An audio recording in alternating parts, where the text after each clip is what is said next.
Before we get into our training video, if by chance you found this video as a recommended video on YouTube, this training video is actually part of an extensive CorelDRAW for Beginners training series from AdvancedTshirts.com. We have developed dozens of videos, and we also have available on our website downloadable work-along files that you can work with in CorelDRAW while you're working through the training videos. Easily the best and fastest way to learn. If these videos are helpful to you, please take a second to add a like to the video and subscribe to our YouTube channel so you can be notified when we upload new video content. And of course, in the comment section below, you can post your questions or your CorelDRAW video tutorial requests. In this video session, we get into some basic vector tracing projects and apply some of the things that we learned so far in the training series. And we can take these basic techniques and apply them to big projects, but we want to have a foundation in how to work with vector, draw with vector, and trace with vector effectively based on the things that we've learned already. I'll zoom into the soccer ball, and I'm going to left click on that and lock that just so it doesn't move. Go to the ellipse tool, go to the center. Here's the top, here's the bottom, here's the left, here's the right. So the center is going to be right about there. Hold down shift and control, pull out right to about, say, there. Right click on the color palette, change that outline to red, go to my object properties docker, change this to an outline of, let's say, 2 points. I might want to go with 2.5, so I'll add a 5 here and then hit enter. And that will be good for the ellipse trace can be started with. Eventually I'll convert this to an object, or the outline of the ellipse to an object during this process. Next I'm going to go to my Bezier tool, zoom in a little bit more, and we'll drop a node here. We can beat lines for now, that's fine. And just click around here. Now if I want to make this the shape way, I could do that also by shaping as I went. Right click, change that to a red. I'm going to hit my space bar, go to the pick tool, double click, change to the shape tool, select one node, hit Control A, select them all, and change all the lines to a curve. Click off, I'll select this line and just arch it that way. This one I'll bring out this way. This one I'll bring out to there. Left click, hold down, working with the shape tool, and we'll bring this one out that way. There's that shape. Now I would do the same for all of these shapes all the way around. So we'll go to the Bezier tool. You're going to want to start here in the corner, come over to here, come to there. Now you want to be in the center of where these line segments are. The same here, the same here. Now when you click through here, you want to be in the ellipse outline that we're going to convert to an object so it will weld successfully. Space bar, double click, back to the shape tool. Select one node, Control A, and all the lines to curves. Come here, select this, pull that into there. This we can bring out a little bit this way, and then shape that in like that. I do the same for all the objects all the way around. I'll zoom out because I don't want to take your time with that, but we'll see how I would do that. Now, once I finish that, we'll take a look at what I do with line segments, and I'll delete a couple of these line segments. You can see that for the lines between the objects, I created line segments. Double click and you can see that. And I'll shape that over there a little bit. And these I would also convert to outline. Now I'm skipping things here because you can see I just go around, just be repeating. And you saw the process that I just used. Go to my Bezier tool here. I'm going to click here, come over here, and just give that the same shape that that line segment has. I'll right click and give that a red for color. Then I hit my space bar, go back to the pick tool. Now check this out, hit my space bar again, I'll go back to the Bezier tool. Left click here, then come down through here, pull that into that shape. Right click, change that to a red. Go to my outlines. 2.0 looks good. Hit my spacebar. Go back to the pick tool. And I guess I'll have to click that. I'll change this to 2.0. Now with all of these created, all I would do is go through holding down Shift and select all of these line segments, including the circle around the soccer ball. Go to the center, move that. Do I have everything selected? Missing this. And I think I've got it all now. And this down here. Go to the center point, check again. Do I have everything selected? And I do. Hit Control Z. That'll move that back on my keyboard. Control Shift Q. Now I've just converted all of those outlines to objects. I could also do that through Object, Convert Outline to Object. Now these are all objects, right? So I can hold them down, Shift, Shift, Select, Select, Select, select that, that, this, and this, and then come up here and click on Weld or Combine. Now you can see that's one object. Next I'll select these objects holding down Shift, which are the black areas that would have been traced with the Bezier tool. And that's all 6 of the objects. Then I'll select this object that we welded just a minute ago, come up to the multiple objects properties bar and weld.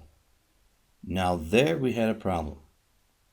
And I'm going to take a look at this and do some problem solving here. I'm going to hit Control Z, go back, and select all of these. And I believe that we have something in the curves that's not all going in the same direction. When the curves are going in a different direction over one object with another, then the line segments will do what you just saw. Now by selecting all of these, let's see if we solve the curve problem. I'll hold down Shift, and now I'll select Weld, and apparently we did not solve the problem. So what I'm going to do is take these 6 objects, weld them together. I'm going to double click, change to the shape tool, select one node, hit Control A to select all nodes, come up here in the property bar for the shape tool and reverse the curve direction. Now what was happening there apparently is that one curve object had its paths of lines going in one direction, the others in the other direction, and when that's happening, that's when you see that problem. So I'm glad we ran into that. We can see how to solve that here. Now I'll hold down Shift and I'll click on Weld, and you'll see that it worked. So whenever you do your welding and you see it just closes everything, something that is in the selection for the weld has a direction along its vector path that's in the opposite direction of other objects. And that's what will cause that problem. Now if I want to do further tweaking at this point in time, I can. I would consider this trace close enough, but I could double click, go to my shape tool, maybe bring this over here, bring that up there, and really start to move and tweak the trace in, but this will be fine for now. And we would have our soccer ball trace ready to go and fill that with black. Now if I wanted to have the white objects, then I could simply take this, I'll duplicate this, right click and select Break Curve Apart. Let's go to View and Wireframe. We can see our white objects here. Everything's broken apart. We have 11 objects. Simply lasso those objects, which now you have 10, and the back is still behind that in black. Weld those, fill those with a white. Go back to View and Enhanced. Now those are behind the black. So for the black, I'll select that and go Control End, and it'll send the black to the back of the page. Now I have the white and the black objects separate, if that's what I'd like, as a result from my trace. So that's the soccer ball. Here we have some basic text, and we'll zoom into that. Kind of floating around here, but we'll get in there. Now you can see what I did is I just used the rectangle tool to create all of these rectangles around the shapes of the text. And here I did some work with the rectangle tool, and I did some work with a triangle. And this is very easy to do. And then once it's all set up, you start welding and trimming.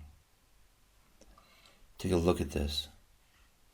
And I'll zoom in here. The first thing I'll do is I'll create a rectangle for the center of this T. And I'll give that a red outline.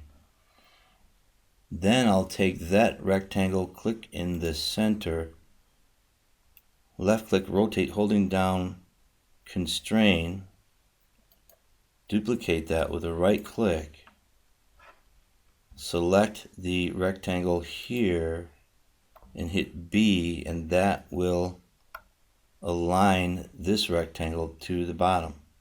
Click off, click on this rectangle. From the rectangle in the bottom, I'm going to hold down Shift and scale that into, as you can see, equally right into the size of what's at the bottom. And holding down Shift will be scaling it equally from the left and the right.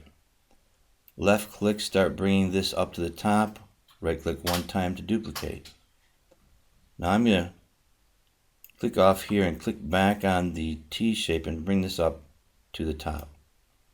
Then I'll hold down, actually I'll select this first, then hold down Shift, select a line, hit T, align that to the top, click off, click on this, hold down Shift, pull out, it'll go in both directions, outwards. Then I'll come down here and I'll select this object, go to the center point to move it, right click one time to duplicate it.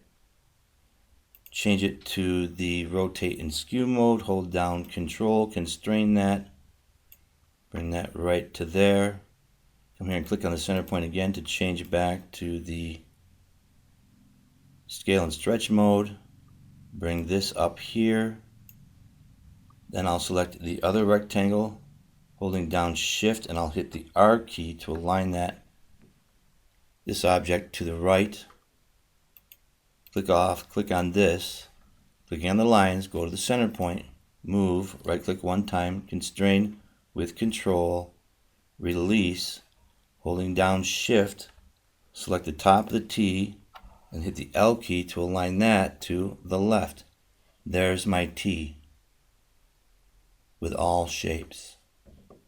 I can see the H here, and I'm just going to go to the T, select this object, hold down Shift, select this object, start moving that holding down Control and duplicate that right there. And I'll do the same thing. Now see, I was off of my center point, started creating, and we'll hold down Shift, a rectangle, got to be on that center point to move, and I'll do the same thing here. I'm going to select all four of these. I'll come up here and mirror vertically. But actually I want to duplicate that. So I'll just hit Control C, Control V to duplicate that, then mirror vertically. Very easy. Create a rectangle here. That's the H.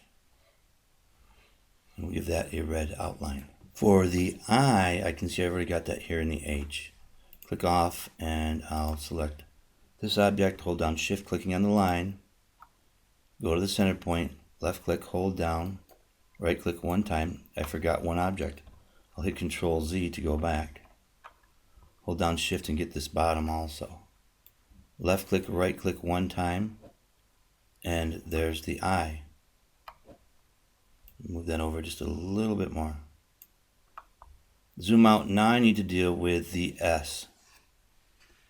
So for the S, I'll start up here at the top, and actually what I'll do so that I am in the line of the text, I'll just grab one of these rectangles and right click and duplicate it here.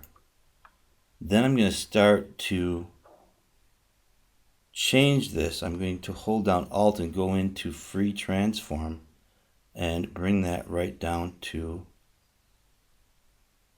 there. And I'll stretch this in just a hair here. Now I'm going to create another rectangle. Hit my space bar and go back to the rectangle tool. Hold down Shift and Control, create a perfect rectangle from the center.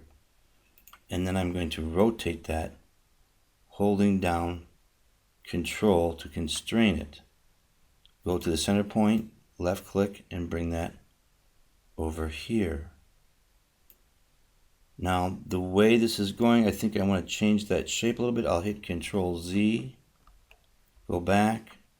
I'll bring this down here, take that over that way, go to the center point, hold down Control to constrain and rotate to right there. Click on the center point to go back, left click and bring that to here. Now, because of how close that is to the eye, I'm going to convert that to curve, so I'll hit Control Q on the keyboard. I'll press my space bar to go back to the pick tool, double click on that. I'll drop a node here, and then I'll bring this up here. Then I'll take this with the pick tool, duplicate that, mirror it horizontally, bring it right there. Then I'll take that, hold down Shift, select both of these, come down here to the bottom, right click one time to duplicate, mirror vertically, and then move that up into there. Now here I've got a pretty interesting shape that I want to create to knock out the S. And there's a couple of ways I could do this, but I'll start with the rectangle tool, and I'll just left click and create a rectangle here. I want to give that a red outline so I can see it. Bring that over this way. Then I'm going to come off of the top here, create another rectangle going this way. Change that to a red outline, right click, hold down Shift, select this rectangle, hit T to align them to the top. Now here I think I want to create a triangle. I could do that, or I could just here go Control Q, hit my space bar, go back to the pick tool, double click here, drop a node there, then come to this node, hold down Control and pull that up so it's constrained. The reason I'm holding down Control, because if I start pulling it up without holding Control, it won't be constrained. So I'll go back, hit Control Z, and I'll just start pulling that up, holding down Control, and now it's constrained. Then I'll take these two objects and I will weld them. So there's that object there. I'll bring this up here to the top. It's a little bit different in shape, but I'm going to mirror both ways here. Come down here, bring that right there, and you can see the difference in the shape. It's minor, but it's there. Double click and I'll go to the shape tool, select these two nodes, bring this down to here, holding down Control. Do the same here, pull these up to here. Now there's my S. I can lasso everything here. Come up and click on front minus back. There's my S. Left click, bring that over, duplicate, there's the S. The I. Select all that, weld. There's the I. Grab my T, lasso everything, multiple object property bar, weld. I can bring that down here, duplicate that in place. Once again, right click, holding down constrain, duplicate here, there's that T. Now before I weld the H, I want to select that and duplicate that down here where the E is. You can see how I'm working strategically here with my shapes and my letters. Lasso everything here and weld. That's the H. For the E, I'll just delete these extra objects that I have. And there's an extra one here. Nope, there's not. Okay, good. I'll pull this out and I'll zoom in here. And these are the same in length at the top and the bottom. So I'll select both of these and just stretch them out to there. I'll take this object, duplicate it, and then rotate it, holding down constrain, bring it up into here. Select the top of the E and then hit R to align it to the right. And I can take that, bring that down here, constraining it with control, bring it into position and release it. Left click lasso everything in the E and weld that. That's the E. And I got ahead of myself. I wanted to use the objects from the E for the X. So I'll just hit Control Z and I'm going to bring over one of the bottom segments, and I'll bring over the mid segment, and I'll bring over the top segment. And I'll just duplicate that, right click on top of the X so that I can work with those. Then I'll select my E and weld that. Now for the X, I'll take this rectangle, zoom in, bring this over this way, and then I'll select this one and then this one last and hit the L key to align them to the left and then stretch them into position there. Then I'll left click, hold down right click one time, bring them into position here and release. Then I'll select this rectangle here, left click again and go to rotate and skew mode, skew that over this way and do the same thing here and get that in position, skewing it to the X. Now if I think it's too thin or not wide enough, I'll just go Control Q, convert that to curves, double click, select this node, hold down Control, select this node, hold down Control, constrain, widen that out just a bit, hit my space bar, go back to the pick tool, bring this over to here. Now I'll just simply duplicate that one time and then mirror horizontally and then bring that into position right here. Now I can left click lasso everything, weld, and there is my X. So those are some techniques working with some basic things with the rectangle tool to trace text. And very often, because of the way I can trace, instead of going looking for a font name, I'll just trace it unless there's a lot of text. So that's how I would handle a text trace of this text. We'll wrap here for this session and continue with the Chili's logo in our next session.